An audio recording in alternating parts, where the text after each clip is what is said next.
Good evening guys. நம்ம Indian ஸ்டூடெண்ட்ஸ்க்கு ஒரு சில கொஸ்டின்ஸ்லாம் இருக்குது. அந்த கொஸ்டின்ஸ் ஒரு கொஸ்டின்ஸ் என்னென்னா, சார் எரரை எப்படி ஹேண்டில் பண்ணுறது அப்படிங்கிறதா. சரி, நல்லா புரிஞ்சுக்கணும். ப்ரோக்ராமிங் லாங்குவேஜை பொறுத்த வரலும் அல்லது சாஃப்ட்வேர்ஸை பொறுத்த வரலும் எரர் தான் முக்கியம். ஏன்னா எரர் தான் என்ன செய்யும் அப்படின்னு பார்த்தீங்கன்னா, டீட்டெயிலான இன்ஃபர்மேஷனை கொடுக்கும்.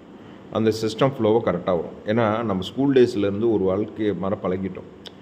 அது ஏதோ க்ரீன் டிக் வாங்கினா, டிக் மார்க் வாங்கினா நம்ம ஏதோ பெருசாக ஜெயித்த மாதிரியும், இன்ட்டு மார்க் வாங்கினா ஏதோ பெருசாக தோற்ற மாதிரியும் அது நம்ம ஸ்கூல் டேஸ் காலேஜ் டேஸில் ப்ரிப்ரேஷன் ஆகிட்டாங்க மக்கள்.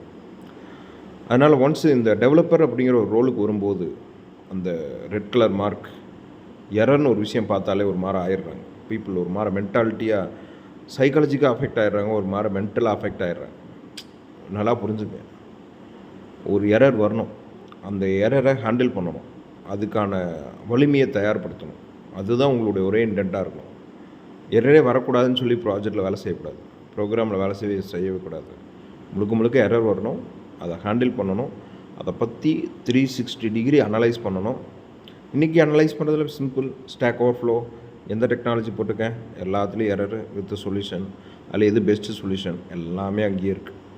அதில் ஏதாச்சும் சினாரியோவில் எடுத்து நீங்கள் ப்ராக்டிஸ் பண்ணியிருந்தீங்கன்னா கூட நீங்கள் யூஸ் பண்ணிக்கலாம். ஒன்றும் பெரிய விஷயம்லாம் ஒன்றும் கிடையாது. அதனால் focus on what is error, what is the reason, அதை ஃபிக்ஸ் பண்ணுறதுக்கு என்ன வழி, என்ன யூஸ் கேஸில் அந்த எரர் வந்தது, ஸோ அதை எப்படி சார்ட் அவுட் பண்ணுறோம், அதுதான் முக்கியம். So error is always ultimate. இந்த சாஃப்ட்வேர் இன்ஜினியர் ஒரு இன்ஜினியராக இருக்கிறதுக்கு எரர் ஹேண்டில் பண்ணக்கூடிய ஸ்கில் தான் வெரி வெரி இம்பார்ட்டன்ட். அதுதான் வேணும். Okay, thank you.